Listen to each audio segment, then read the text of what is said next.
On OK. commence à zéro? Oui. C'est comme une pièce de théâtre, ça. Est-ce que vous le voyez là, présentement? Non. Oui. Oui, moi, je le vois. Ça enregistre? Ah, je vois Mike, oui. OK. Alors, bienvenue, mesdames et messieurs, à cette séance extraordinaire du Conseil municipal qui se tient aujourd'hui, mercredi, le 24 mars, à 18h. Monsieur le greffier, j'aimerais que vous vérifiez la validité de l'avis de convocation. Alors, il me fait plaisir de faire un rapport verbal à l'effet que l'avis de convocation et l'ordre du jour de la présente séance extraordinaire ont été signifiés à chaque membre du conseil municipal dans les délais légaux et qu'elle est tenue selon la loi. Merci. Alors, est-ce que quelqu'un peut proposer l'adoption de l'ordre du jour? Oui, monsieur le maire, Pierre-Olé, je propose l'ordre du jour tel que déposé. Merci. Quelqu'un vous appuie? Oui, Emmanuel Leroy, j'appuie cette proposition. Merci. Tout le monde est d'accord, évidemment. Alors, Oui. affaires courantes, 3.1, octroi de contrat, réaménagement de l'hôtel de ville, construction envergure incorporée. Alors oui, monsieur le maire. Alors, attendu qu'il y a lieu de réaménager le deuxième étage de l'hôtel de ville, attendu les invitations à soumettre une offre de prix envoyée à bâtiment haut niveau incorporé et construction envergure incorporée, attendu la soumission reçue de construction envergure incorporée au montant de 77 408,13 sous, plus les taxes applicables en date du 18 mars 2021. Je propose donc d'octroyer un contrat au montant de 77 408,13 sous, plus taxes applicables à Construction Envergure Incorporée concernant le réaménagement du deuxième étage de l'hôtel de ville et que cette dépense soit défrayée à même le surplus affecté ainsi que le surplus non affecté. Merci. Quelqu'un vous appuie? Oui, Jim O'Brien, j'appuie cette proposition. Tout le monde est en accord? Oui. Merci. 3.2, honoraires professionnels, plan, devis et surveillance, aménagement d'une placette sur la rue des Dérivaires avec la compagnie CIMA Plus.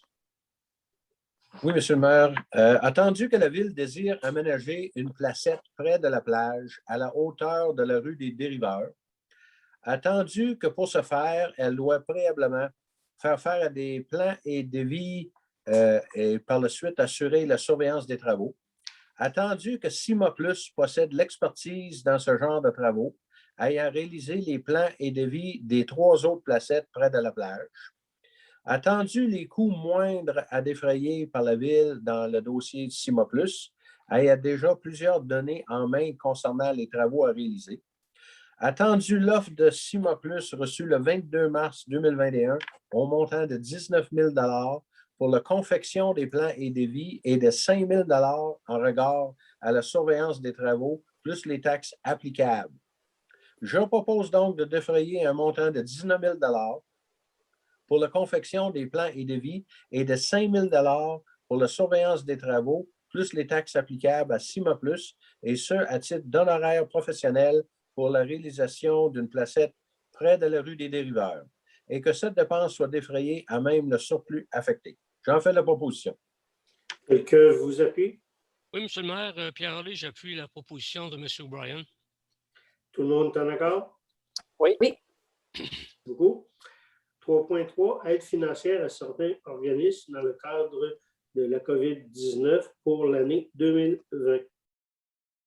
Alors, monsieur le maire, attendu les dépenses supplémentaires engendrées en 2020 en raison de la COVID-19 par la Corporation nautique de Fossambeau, la CNF, le Club nautique du lac Saint-Joseph, c'est-à-dire le CNLJ, et la Corporation de la Chapelle Saint-Joseph-du-Lac. Attendu les états financiers pro forma soumis par ces 3 organismes et démontrant des déficits prévus en 2020. Attendu que la Ville n'a pas utilisé complètement l'aide financière reçue du gouvernement provincial pour combler les dépenses liées à la COVID-19 et qu'un solde approximatif de 30 000 est actuellement disponible. Attendu la volonté de la Ville de partager ce solde entre les 3 organismes concernés, je propose donc de défrayer à chacun des organismes, à la CNF, le CNLJ et la Corporation de la Chapelle Saint-Joseph-du-Lac, un montant de 10 000 chacun afin de pallier les dépenses de la COVID-19 en 2020. Et que cette dépense soit défrayée à même l'aide financière pour la COVID-19 reçue du gouvernement provincial. Voilà ma proposition. Quelqu'un vous appuie? Oui, Emmanuel Leroy, j'appuie cette proposition. Merci. Tout le monde est en accord? Oui. Oui. Merci. Alors, nous serions rendus à la période de questions. Aucune question ne nous a été transmise par les voies, soit par Internet ou autrement. Donc, il n'y a pas de période de questions. Nous serions rendus à la levée de la séance. Alors, l'ordre du jour étant maintenant épuisé, je propose donc de lever l'Assemblée à 18h18. Merci beaucoup. Merci.